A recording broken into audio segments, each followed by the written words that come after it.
दोस्तों, चक्कर आना आजकल एक आम बात हो गई है। चक्कर आने को हम वर्टाइगो भी बोलते हैं और डिजीनेस भी बोलते हैं। दोस्तों, ये वर्टाइगो जो होता है वो ज़्यादातर महिलाओं में ही ज़्यादा पाया जाता है। हेलो एवरीवन, मैं हूँ डॉक्टर प्रीति। आपका बहुत बहुत स्वागत है मेरे यूट्यूब चैनल में। दोस्तों, आज का हमारा टॉपिक रहेगा वर्टाइगो, डिजीनेस या फिर चक्कर आना। तो आज हम बात करेंगे वर्टाइगो यानी कि चक्कर आने के पीछे के कारण क्या क्या हो सकते हैं और उन कारणों को रूल आउट करने के लिए हमें कौन कौन से इन्वेस्टिगेशन करवाने पड़ सकते हैं।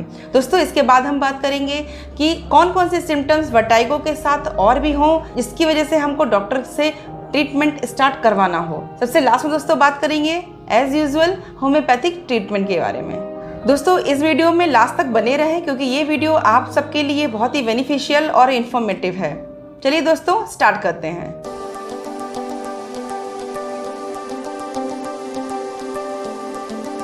जो लोग मेरे चैनल पर पहली बार आए हैं वो मेरे चैनल को सब्सक्राइब करना बिल्कुल ना भूलें और बेल आइकन को भी प्रेस कर दें जिससे कि मेरे आगे आने वाली वीडियोस के बारे में आपको नोटिफिकेशन मिलता रहे। वर्टाइगो यानी कि कॉमनली जिसको हम डिजीनेस भी बोलते हैं। दोस्तों, डिजीनेस यानी कि वर्टाइगो में आपको क्या क्या सिम्टम्स दिखाई पड़ते हैं, जैसे कि दोस्तों अगर आपको खुद को फील होता है घूमने का या फिर आपके आसपास के जो चीज़ें हैं उनके घूमने का एहसास होता है, उसको ही हम बोलते हैं वर्टाइगो। इसलिए जो वर्टाइगो यानी कि चक्कर आने के पीछे का जो कारण होता है वो कान की कुछ प्रॉब्लम की वजह से होता है। एक्चुअली दोस्तों, हमारे बॉडी का जो पार्ट कान यानी कि ईयर होता है वो हमारी बॉडी को बैलेंस करने में मददगार होता है। अगर दोस्तों आपके कान में कुछ भी प्रॉब्लम है यानी कि इसमें पस भर गया है, मिडिल ईयर या इनर ईयर में कोई प्रॉब्लम है, तो उसकी वजह से भी आपको चक्कर आ सकते हैं। दोस्तों, चक्कर आना टेम्परेरी भी हो सकता है और परमानेंट भी हो सकता है, यानी कि ये लाइफ टाइम तक भी चल सकता है। दोस्तों,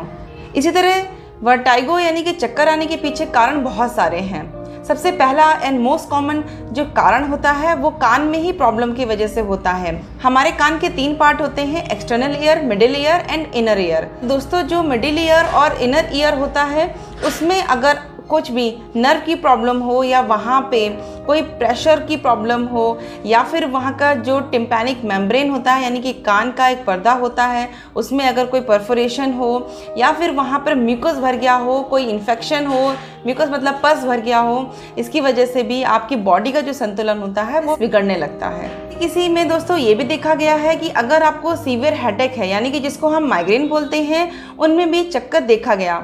तो बात करते हैं अगर आप में हाई बीपी की प्रॉब्लम है यानी कि हाई ब्लड प्रेशर रहता है तो उनमें भी चक्कर आना एक कॉमन बात है और कभी कभी ये लो बीपी के साथ भी सिम्टम्स दिखते हैं।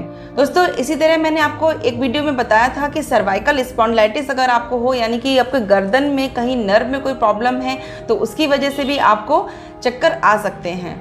दोस्तों, अब मैं बात करती हूँ अगर चक्कर के साथ साथ आपको जो मैं आगे सिम्टम्स बताने वाली हूँ वो सिम्टम्स भी अगर आपको दिखते हैं चक्कर के साथ, आपको ट्रीटमेंट लेना जरूरी हो जाता है।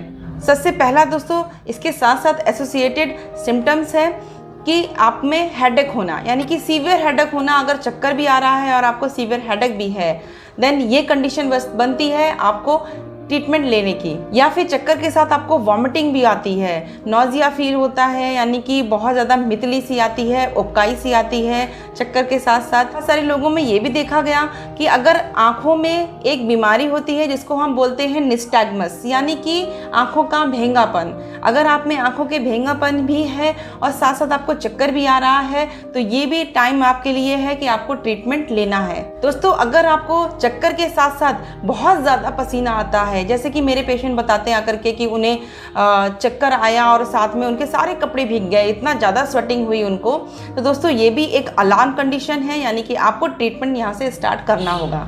दोस्तों, अगर आपको चक्कर के साथ साथ कान में किसी तरीके से भी आवाज़ अगर फील करते हैं, किसी भी तरीके की प्रेशर फील करते हैं कान में, देन आपको तब भी डॉक्टर के पास जाना होता है। देखिए, अगर ये सारे सिम्टम्स जो मैंने अभी आपको बताए हुए हैं ये चक्कर के साथ साथ काफ़ी देर तक रहते हैं यानी कि काफ़ी लंबे समय तक रहते हैं या काफ़ी दिनों से आपको फील हो रहे हैं तो दोस्तों इसको आप छोटा मत मानिए, इसका आप ट्रीटमेंट जरूर कराइए। इसके लिए आपको कौन कौन से इन्वेस्टिगेशन कराने हो सकते हैं, इसके लिए दोस्तों आपको कान की बहुत अच्छे से इन्वेस्टिगेशन करानी होती है कि आखिर कान में मिडिल ईयर में प्रॉब्लम है या इनर ईयर में में प्रॉब्लम है, या फिर टिम्पैनिक मेम्ब्रेन में प्रॉब्लम है, या वहाँ पे कोई इन्फेक्शन है जिसकी वजह से वहाँ पे म्यूकस कलेक्शन हो गया है और उसकी वजह से भी आपका जो बॉडी बैलेंस है वो बिगड़ रहा है और आपको चक्कर जैसा फील हो रहा है। दोस्तों आगे मैं बात करूंगी सिम्टम्स के अकॉर्डिंग होम्योपैथिक मेडिसिन। इनमें से जो सिम्टम्स आपके मैच करते हो दोस्तों वही मेडिसिन आपको लेनी होगी।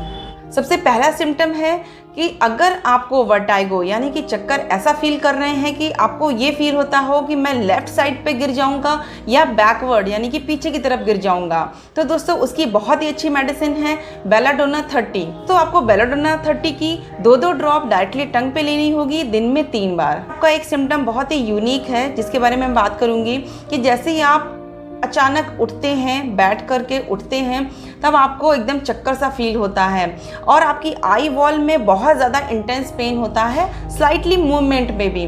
तो दोस्तों आपको मेडिसिन लेनी होगी ब्राइनिया 30। दोस्तों ब्राइनिया 30 की 2-2 ड्रॉप आपको डायरेक्टली टंग पे लेनी है दिन में 3 बार। बहुत सारे पेशेंट ये बोलते हैं कि जैसे ही मैं बेड पे करवट चेंज करता हूँ यानी कि स्लाइटली मूवमेंट भी होता है मेरा, देन मुझे चक्कर सा फील होता है और ज़रा सी भी बातचीत या हल्का सा शोर भी मुझे बर्दाश्त नहीं होता है। तो आपको मेडिसिन लेनी होगी कोनियम मैक 30। दोस्तों कोनियम मैक 30 की आपको 2-2 ड्रॉप लेनी है दिन में 3 बार। दोस्तों कोई पेशेंट ये भी बोलते हैं कि जैसे ही वो कोई राइडिंग करते हैं यानी कि कोई सवारी करते हैं या कहीं जैसे गाड़ी चला रहे होते हैं तब उनको चक्कर फील होता है। उसकी बहुत अच्छी मेडिसिन है कॉकुलस इंडिकस। दोस्तों कॉकुलस इंडिकस 30 की 2-2 ड्रॉप आपको डायरेक्टली टंग पे लेनी है दिन में 3 बार। दोस्तों अगर आपकी एज बहुत ज़्यादा है यानी कि ओल्ड हैं आप, देन आपको चक्कर फील होते हैं, ब्रेन फैक फील होता है यानी कि भरा भरा सा लगता है आपको अपने सिर में कि आपका भारी भारी सा कुछ समझ में नहीं आ रहा है। आपको ऐसा भी फील होता है कि चक्कर के साथ साथ उनको फील होता है कि उन्हें बेहोशी भी जैसी आ रही है, तब दोस्तों आपको मेडिसिन लेनी होती है फॉस्फोरस 30। फॉस्फोरस 30 की आपको 2-2 ड्रॉप लेनी है दिन में 3 बार। दोस्तों जैसे कि मैंने बात की थी कि BP high and BP low अगर आपका है तब भी आपको चक्कर फील हो सकते हैं। तो अगर आपका बीपी हाई है और फिर आपको चक्कर भी फील हो रहे हैं, देन आपको मेडिसिन लेनी होगी ग्लूनाइन 30। ग्लूनाइन 30 की 2-2 ड्रॉप आपको दिन में 3 बार लेनी होगी। इससे आपका बीपी भी मेंटेन हो जाएगा और आपको चक्कर भी फील नहीं होगा। ऐसे ही दोस्तों अगर आपका बीपी लो होता है तब भी आपको बॉडी वेट अपना बहुत ही कम फील होता है और आपको हल्का सा सुन्नपन या फिर चक्कर जैसा फील होता है, तब दोस्तों आपको लेनी होगी मेडिसिन जैल्सीमियम 30।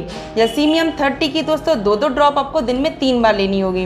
दोस्तों जैल्सीमियम 30 आपकी वीकनेस को भी कम करेगा और साथ साथ जो आप में बीपी लो हो गया है वो भी आपको मेंटेन करेगा। दोस्तों आपको एक बात और बताना चाहूँगी कि जो वर्टाइगो यानी कि चक्कर होता है यानी कि डिजीनेस जो होती है वो एक सिम्टम है, ये कोई डिजीज़ नहीं है। इसलिए दोस्तों होम्योपैथिक मेडिसिन का इस पर बहुत अच्छा इफेक्ट है क्योंकि होम्योपैथिक मेडिसिन जो होती हैं वो सिम्टम्स पे ही वर्क करती हैं। अगर आपके सिम्टम्स इरेडिकेट हो गए हैं यानी कि ठीक हो गए हैं, देन आपको प्रॉब्लम भी चली जाएगी। तो होम्योपैथिक मेडिसिन हमेशा होलिस्टिक वे में ही काम करती हैं यानी कि थॉरोली केस टेकिंग आपका होना चाहिए। उसके बाद जो भी बेस्ट सूटेड मेडिसिन आती है वही आपके लिए बेस्ट इफेक्टिव मेडिसिन होती है। दोस्तों ये अगर मेरा वीडियो आपको पसंद आया है तो इसको लाइक ज़रूर करिए और मेरे चैनल को भी सब्सक्राइब कर दें। चलिए दोस्तों मिलते हैं अगले वीडियो में।